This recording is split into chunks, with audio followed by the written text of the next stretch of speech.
office mate ko. Hindi ko matigilan kasi sobrang galing niya sa... Rocky's Secret Files. Secret Files. It's the kind of bleep you never knew existed. Kunwari inosente, pero boy naman pala. Rocky's Secret Files. Secret Files.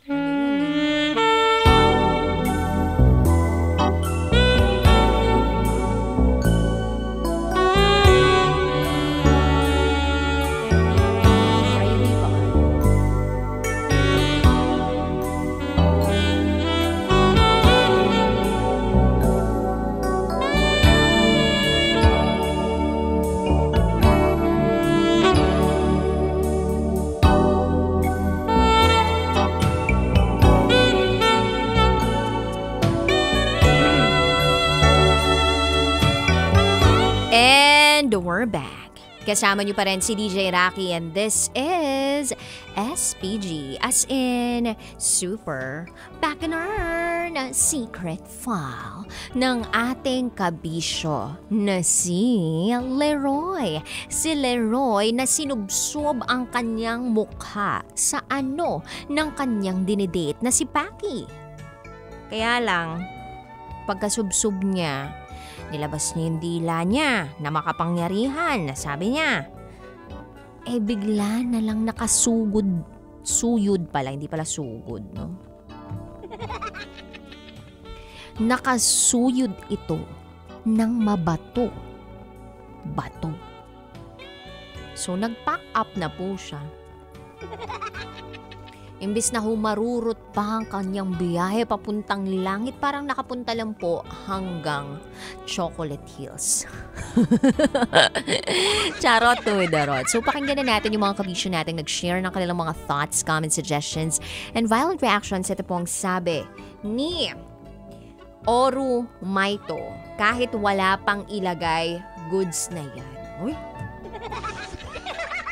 Bakit kahit wala pang ilagay? Anyway, ito naman sabi ng ating kabisyo na siya, John Rick Sulte. DJ Rocky, kaya may tawas kasi mabaho ang bulaklak ni Paki. Dapat ay toothpaste na lang ang nilagay. Masarap kasi kapag nasa loob, mainit-init, gaganahan pa sila. Hindi ko magets yung sinasabi ninyo na kailangan may toothpaste. Di ba nga kaya nga siya toothpaste kasi nilalagay siya sa tooth. Sabi ni Adrian Baldemoro, pampaputi yun, DJ Rocky. So nilalagay yung tawas sa ano para pumuti? Ito pa sabi ni Ernesto Acha Jr., mahina lang talaga si Sender. Bakit naman kasi kailangan pa niyang sumisid? Dapat kasi pinasok na lang niya sa kuweba yung talong. Tingnan mo tuloy, hindi siya naka-score. Sakit sa puso yun. Pero sa totoo lang, I wonder bakit niya nilagyan ng tawas. So meaning, yung si Paki, may tawas na dala-dala sa bagelya niya. Kumbaga, nag-shower na siya, 'di ba? So, nag-shower siya, nabasa na siya ng ulan, pero intact pa rin yung tawas, gano'n. Or, hindi talaga niya tinatanggal yun, yung elementong yun sa katawan niya. Ang dami kong hypothesis dito eh. First, baka may baon siya na tawas. Nilagay niya ulit after niya mag-shower. Pangalawa, hindi niya talaga kinuskusan yun. Talagang parang, leave it for 2 days. Gano'n. For better output or for better results. Gano'n. Yun yung dalawa kong hypothesis. So, alin sa dalawang yun? Or baka naman nakalimutan, ito pangatlo. Baka lang, nakalimutan niya lang talagang punas-punasan, diba? Talagang hugasan. Baka lang. So, yeah. Anyway, ito pa sabi ni Jen Mercado. Hindi ko sure kung tama itong papakinggan natin, pero sige, go.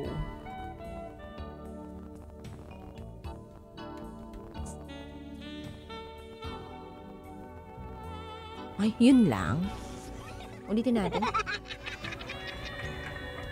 Good PM, DJ Rocky. Okay. So, nag-voice message siya para lang iparinig sa atin yung Good PM, DJ Rocky. Ikaw, Jen Mercado. Ito pa sabi naman ni Angel Alan Avanzado. My first Friday comment. Alam ko po ang tawas ay pantanggal ng amoy sa kahit anong parti ng katawan natin. Pampasikip din yan as per my research. Wow, si Angel Alan Avanzado. Defensive.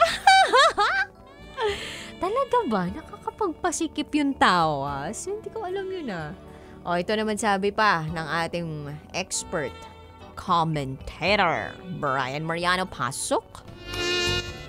DJ Rocky, masasabi ko kay Reloy, ito ang aking expert opinion ko dyan.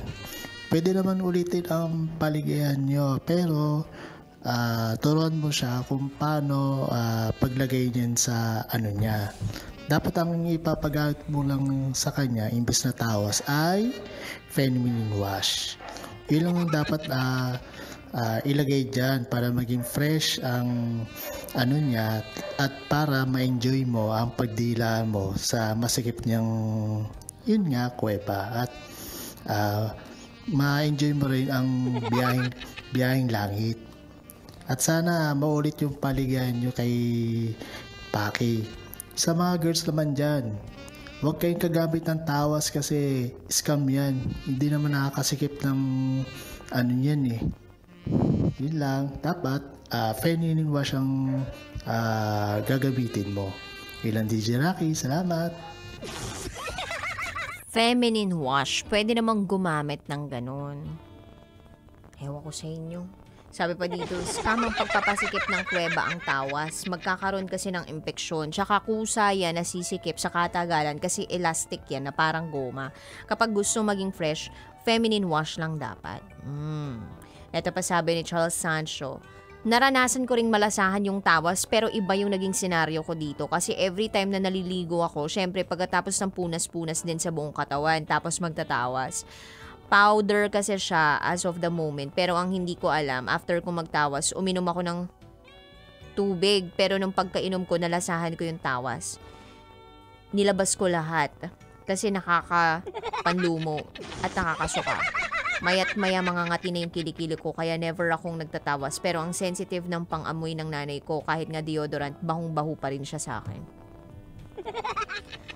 Hindi ko alam talaga. Ito pa sabi ni Ronel. Ilagyan ng tawas. Para siguro masarap daw. Nakakaloka pa, shoutout po dito sa Naik Cavite. Oy, thank you so much Ronel. Eto pa, AMD family, tamang-tama. Tamang-tama. Kala ko naman tamang-tama. Tamang-tama, kumakain sila ng ice cream ngayon. Ayan. Sabi dito ni Marvin Mark Bautista, aka Gas Angas-Ngas. At sa lahat ng kinig ng Secret Files, para sa ating letter sender. Grabe, ang tawas, ang mahiwagang tawas, nananigas. Pero ang nagustuhan ko, yung pagsubsob mo sa papaya. Kaya laging tatandaan, iba yung pag-iingat para hindi masubsob. At iba yung ding pagsasagawa ng proper hygiene para ang amoy hindi madiin. Tatandaan mo, laging hindi nagsisinungaling ang ebidensya dito lang sa Toko. Muli, ako si Gas Angas-Ngas. Pero bago yan, pabati sa Tropang Secret, especially kina Ma'am Michelle, Ma'am Charmaine, and Ma'am Roxanne ng happy birthday. Lalo na sa AFPM by AMD family, especially si Ma'am Bianca Velasquez. Kaya naman DJ Rocky, maraming salamat. Maraming salamat. Maraming salamat. Gas Angas-Ngas. Anyway, ang dami pang nag-comment sa ating SPG Secret File. Gusto ko lang basahin pa tong isang comment dito sa atin, ha. Talagang naloka rin ako dito, eh. Sabi bigla dito, may babaeng nagsabi na kung maghuhugas daw ng imburnal ay kailangan ng tubig na ipanghuhugas ay merong tinunaw na tawas para matanggal ang amoy.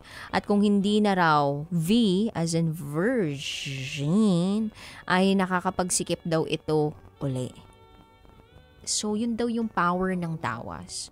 Hindi ko po sure sa ating mga expert kung totoong totoo yun. Diba? Kung may resulta talagang nakakapansikip o di kaya naman nakakabango. Pero sure ako dun sa part na nag-reiterate yung SPG secret file sender natin dahil nakakapa siya gamit ang kanyang makapangyarihang dila ng tawas sa nung dinidate niya. So, ang dami pa rin talaga na mga taong medyo maselan, no? Or baka may kanya-kanya lang tayong preference. Ayaw naman natin sabihin na, masyado ka namang judger, hindi mo na tinuloy agad, ganun. Pero kasi depende siya sa preference eh. Ikaw ba naman, sumugod ka sa bakbakan tapos yung mga kalaban mo, lahat may BO? Diba? Gusto mo ba yun? Lahat may putok, diba? Mamatay ka na, diba? Parang, yun ba yung secret, nila, weapon nila? Lahat sila may putok, ganon? Imagine mo yung sarili mo, nasa LRT ka, nasa train ka, tapos lahat ng mga katabi mo dun, amoy anghit. Diba? Parang ewan ko lang kung hindi ka mahilo, ewan ko lang kung hindi ka matumba, or parang mahimatay, ewan ko Pero may mga taong ganun yung maselan yung pang-amoy. So, sa ating SPG Secret File Sender, siguro maselan yung, niya, yung dila niya. Makapangyarihan pero maselan. So, eto yung malupit na nakita kong kinoment. Unang tikim, tawas agad. Unang tikim, tawas agad. Ay, talaga nga naman. Dito lang sa ating mga Pinoy, dito lang sa Pilipinas yung ganun, yung ang dami nating mga alam na mga herbal, ganyan. Ang dami nating mga pinagpapahid sa mga sarili natin, di ba? Minsan nga, kapag ikaw nasunugan, nasunog yung balat mo, ganyan, o kaya napaso ka, tapos may burn degree ka na, whatever. Tapos ang gagawin, lagyan mo ng toothpaste, ganyan. Ganun yung sasabihin sa'yo ng nanay mo. O kaya naman, kapag meron kang singaw, lagyan mo ng tawas. Alam mo yun? O kaya kapag yung mga balat mo parang nagdadry, lagyan mo yan lagyan mo ng petroleum jelly. Kumbaga, marami tayong mga ginagawa na remedy na wala namang scientific basis or with parang research, no? Na ito ay effective talaga. Or sa eksperto, aprobado. Kumbaga, hindi dumaan ng FDA, ganyan. Hindi dumaan ng mga kung ano-anong pagsusuri. Kumbaga, sarili lang nating knowledge. Yung mga pinagpasapasahan sa kalululuhan pa natin. Pagtawas ngayon naririnig ko, naalala ko din yung yung nagpapaalbularyo. Itawas mo, diba? Pag natinik ka, papahilot ka. Sa mga suhi, ganyan. O kaya naman, kapag nilalagnat ka, pahilot lang. Yung mga ganun. So, baka lang. Si Paki, yung donate ng ating SPG Secret File Sender, may nakapagsabi sa kanya, nag-inform sa kanya na, lagyan mo yan ng tawas panigurado. Mabango yan. Ganun. Bakit hindi na lang po ninyo sinabi na, lagyan mo ng albatros, panigurado, mabango yan. O kaya yung mothballs, bakit di na lang po yun, diba? Makipaglaban ka rin ng mothballs mo, ganyan. Ay, diba meron po yung mga, lagyan mo ng kalamansi, ganun. Wala namang masama ng mga merong home remedies o kaya natural remedies. Pero, alam niyo yun, kailangan tanungin pa rin sa eksperto kasi it may worsen the situation or whatever it is that you are going through. So, sa case ng ating SPG Secret File Sender, mukha namang hindi siya nawalan. Mukha namang kahit paano nakatikim pa siya. Di ba?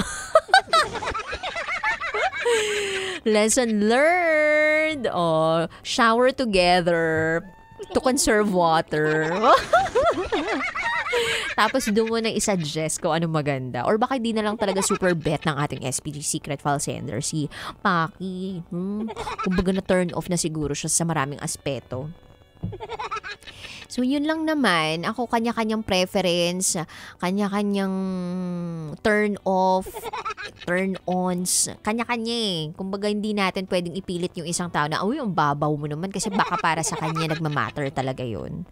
So, yan, respetuhan na lang talaga ng mga gusto sa hindi. Pero kung gusto mo na marami ka pang mapuntahan, mapaligaya at mabiyahe, SPG Secret File Sender, ang pinakamagandang gawin dyan, huwag munang gamitin ang makapangyarihang dila. Bago sumalat, ay bago sumuyot gamit ang dila, sumalat gamit ang kamay muna. Oo, timbangin mong maigi kung ito ba talaga ay para sa'yo. Tsaka manalangin ka. Yan. Kung ito ba talagang relasyon na ito ay para sa iyo. Ganun. Anyway, hello kay Joanna Akibar. Shoutout kay Ate Micah de la Cruz from Barangay Kaligayahan, Rivera Compound. Birthday niya raw today. Happy birthday. At sa lahat ng mga gusto mag-celebrate ng birthday nila o kahit hindi nila birthday o kahit ano pa ang gusto nyo i-celebrate, wala kayong sineselebrate, punta na kayo sa Hapag sa Marikina para makibirit at makisaya sa amin. Ito po ang San Miguel Pilsen Biroque 2024. Sa Friday na po yan. Next week, March 22, alas 6 po ng gabi onwards. Nandyan po, makakasama natin na mag-host sina Tanya Chinita at Uncle Dagol. And ako po ay nandoon din para makipag-inuman sa inyo. So, sa mga gustong makainuman ko dyan, alam nyo na, punta na kayo sa March 22 sa Hapag sa Marikina. Sa mga kabisyo natin na gusto mag-share na kanilang secrets sa sharetomeracket@gmail.com. I gotta say, BRB as in Bathroom Break. You're still with me, DJ Rocky, and you are listening here sa stasyong number 1. Kailangan pa bang i-memorize yan? Basic. 90.7 Law Radio. This is SPG as in Super Pack and Earn Secret File. Kailangan pa bang i-memorize yan? Love Radio Basic!